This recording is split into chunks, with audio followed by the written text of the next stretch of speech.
মই সমুদ্ৰ চুতীয়া গোলাঘাটৰ হয়। বিশেষভাৱে কি আজি কেইদিনমানৰ আগতে আমাৰ মুখ্যমন্ত্ৰী সৰ্বানন্দ সোণোৱাল ডাঙৰীয়াই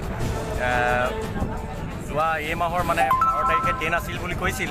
সেইকাৰণে সেইটো নিউজ পাই নিউজ সকলো আমাৰ অসমীয়া যিমান আছে ইয়াত চেন্নাইত তামিলনাডুত তেখেতসকল এতিয়া নিউজটো পাই পিনি আহিছিল।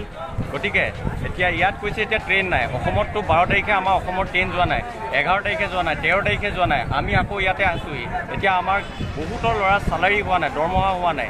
কিছুমানে ৰুম খালী কৰি আহিছে, কিছুমানৰ কোম্পানীৰ পৰা খেদা দিছে যে ইয়াত এতিয়া কৰোণা ভাইৰাছ, কোনে কি কাম কৰিব, আমি পইচা কেনেকৈ দিম। বহুত হাজাৰ হাজাৰ ল'ৰা এইটো অৱস্থা হৈ আছে। কিছুমানে পাইছে, কিছুমানে পোৱা নাই। যিসকলে পোৱা নাই সেইবিলাকৰ অৱস্থা কি? এতিয়া প্ৰব্লেমটো চবৰে হৈ আছে। গতিকে আমি ৰিকুৱেষ্ট কৰিছোঁ মুখ্যমন্ত্ৰী ডাঙৰীয়াক, গতিকে আমাৰ অতি শীঘ্ৰে অতি সোনকালে আমাৰ চেন্নাইৰ পৰা অসমত লৈ যোৱাৰ ব্যৱস্থা কৰিব লাগে। আৰু কোৱাৰেণ্টাইনত যিমান দিন থাকিব লাগে, এমাহ লাগে, 2 মাহ লাগে, লাগিলে এবছৰে থাকিব লাগে, আমি চবেই কোৱাৰেণ্টাইনত থাকিবলৈ আমি এগ্ৰী মানি আছোঁ।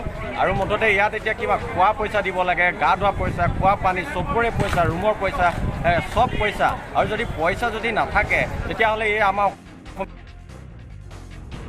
আমি এতিয়া নিজৰ কাৰণে এটা এটা পৰিয়াল চলাবৰ কাৰণে আমি এতিয়া বাহিৰত আহিছিলোঁ, বাহিৰত কাম কৰি আছোঁ। এইখিনি পইচা আমি যি পাৰোঁ 5, 10, 15, 20 যেনেকৈ আমি ঘৰলৈ পঠাওঁ, সেইবিলাকে চলি যায়।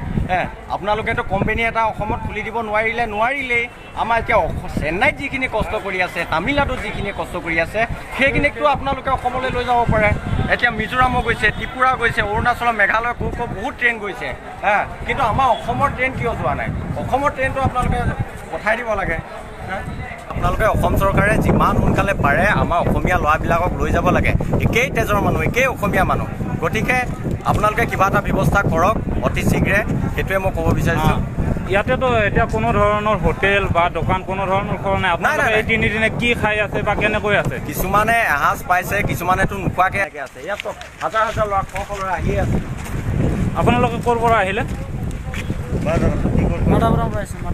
মাধৱপুৰমৰ পৰা। ক'ত যাব? আমি গোলাঘাট যাম। গোলাঘাটত যাব। কেতিয়া আহিলে আপোনালোকে? আমি আহি পাইছোঁ। এই আহি পালে মাত্ৰ।